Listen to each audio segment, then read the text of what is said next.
का बतावत बने।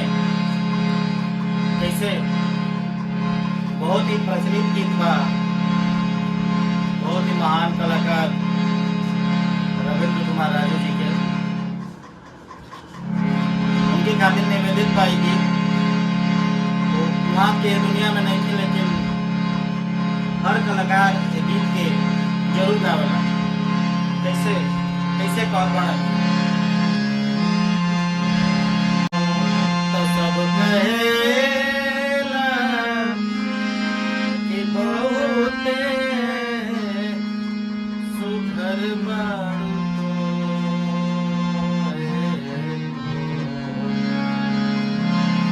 तो सब कहेला कि बहुते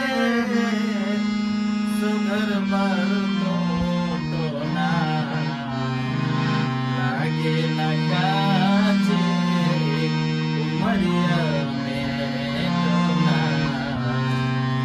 के न काचे उमरिया में। सब कहेला कि बहुते सुघर बारू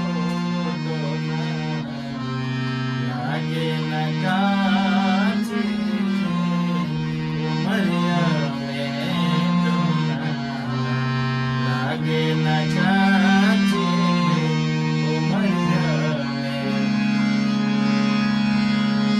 नैन बोलो शराबी न ताको करा, ओ नैन बोलो शराबी न ताको करा।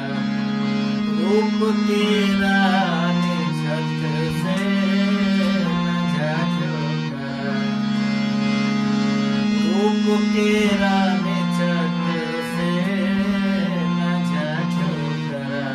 कैसे तजनिता के रूप मनरियों में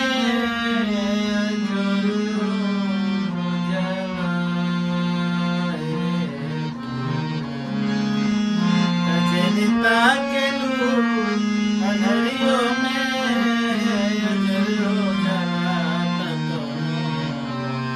जादू भरमा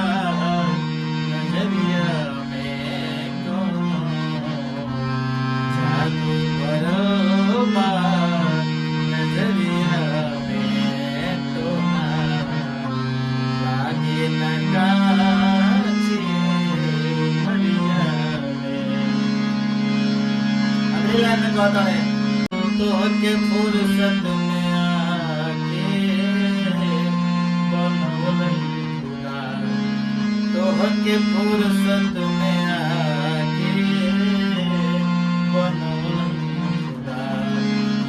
ए बेदे के लतो के हो जाना फिदा, जे बेदे के लतो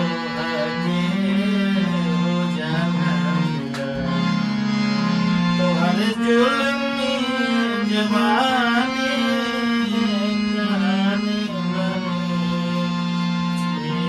हो, तुम्हारे जुल्मी जवानी कहानी बने लागे ना कोई चुनरिया में लागे ना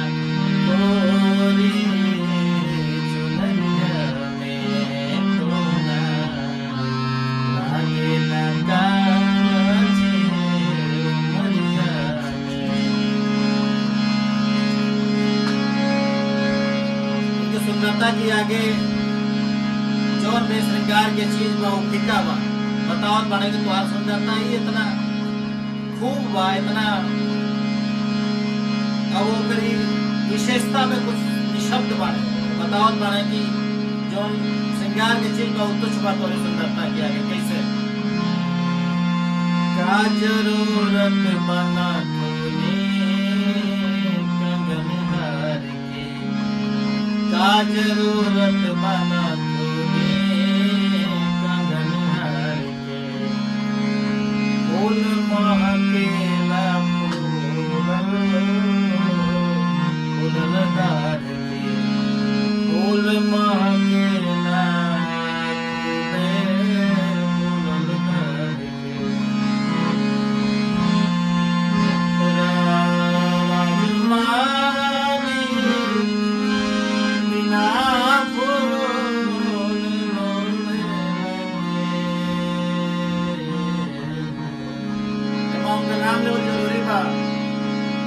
श्रद्धांजलि सम्मानित बने, श्रद्धांजलि अर्पित बा उनका याद करके मोमेंट के उनके गाना गा के हमन के सीखत बने जा।